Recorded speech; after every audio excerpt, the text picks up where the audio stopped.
So you've been told that 8 to 12 reps is the magic rep range for hypertrophy.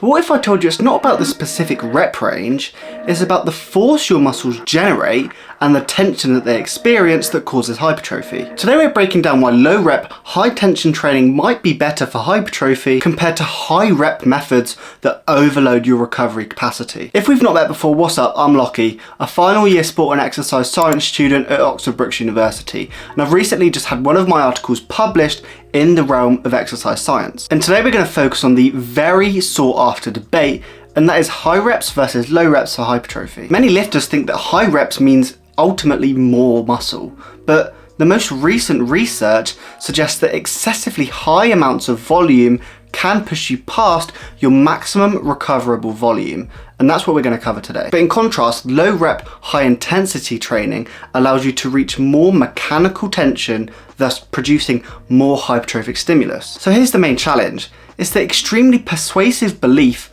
that 12 to 15 reps or even more is better for hypertrophy due to metabolic stress and micro tears and muscle damage caused by the high reps. And yes, high rep sets can induce high levels of metabolic stress, but they also induce unnecessary levels of fatigue. So when you perform too many high rep sets, your muscles can take way too long to recover, meaning by the time you train that same muscle again in the next session, your muscles are not ready to train because they've got residual fatigue left from the previous session. But in contrast, 4 to 8 rep sets allow mechanical tension to take place with high amounts of hypertrophic stimulus, limiting the amount of fatigue and ultimately allowing you to recover faster to be able to perform optimally for your next session. And I'm going to quickly debunk the belief that for some reason people think you need to do different rep ranges whether you're doing compound or isolation work.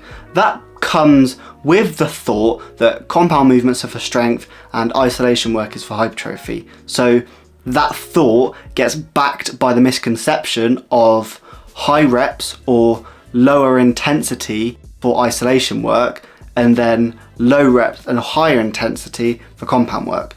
That's not true. So let's explore the science of mechanical tension and low rep training. So mechanical tension is the primary driver of hypertrophy because when you lift a heavy load, your muscles generate force and create tension, activating anabolic pathways like the mTOR pathway. So low rep training, typically in the 4 to 8 rep range, produces a high level of mechanical tension early in the set, and as you approach failure, your rep velocity naturally slows.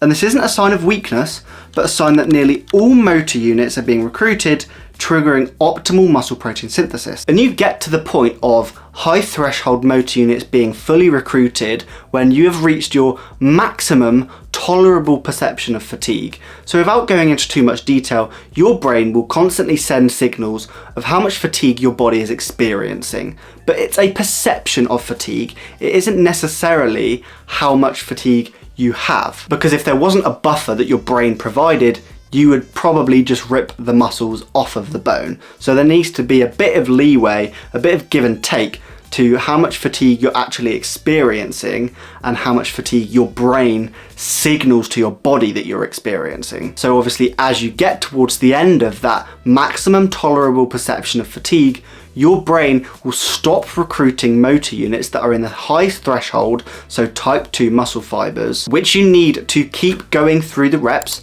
And once you reach that limit, obviously you cannot complete any more reps. There have been some studies that show motor unit recruitment drops when you reach failure, but peaks just before you reach failure. So it's kind of a graph that looks like this. So take that as you will. There's not been extensive amounts of research on that, but from what we can gather based on the studies we have already, you might be better off stopping 1 or 2 reps shy of failure. So we've covered why mechanical tension happens, why you reach failure, and why this is potentially the best for hypertrophy, and thus you are better off doing lower rep high intensity training.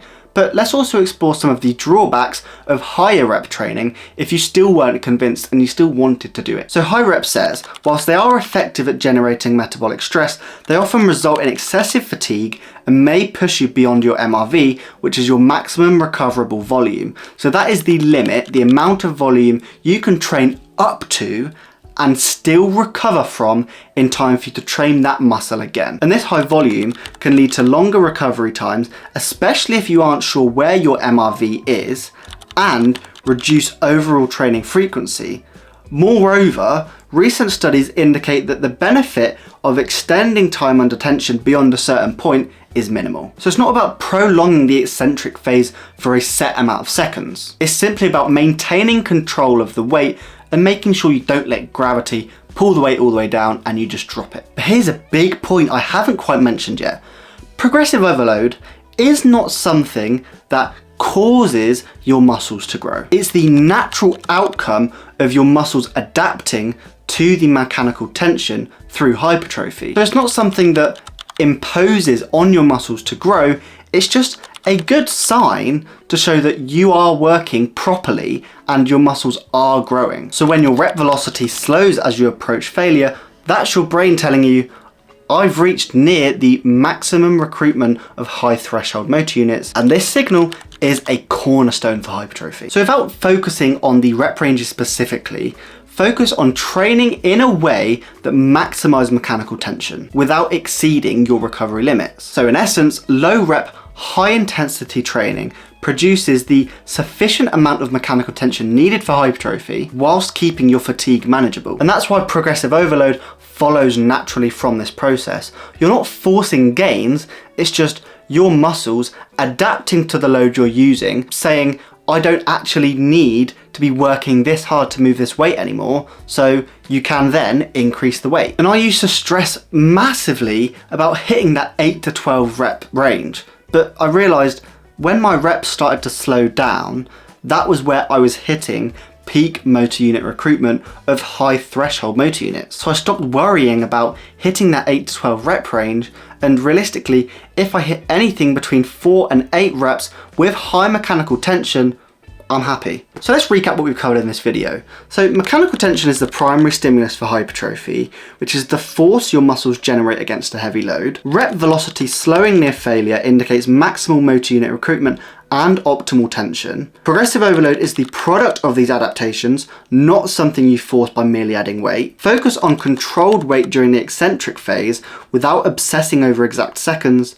and maintain consistent rep ranges across exercises. This balanced low rep high tension approach ensures maximum effective muscle growth while keeping fatigue in check and recovery efficient. Now I want to know, have you noticed your rep speed slowing as you near failure, or what's your strategy for maximizing mechanical tension? Make sure you let me know in the comments, I'm really interested. And if you're ready to take your training to the next level with personalized training programs by me with all of my knowledge and experience, head to the website in the description, check out all the training plans and everything behind the brand. Don't forget to like and subscribe if you like this video, and hit the bell button so you get notified every time I post. Once again, thank you guys for watching, and I'll catch you in the next one. Peace.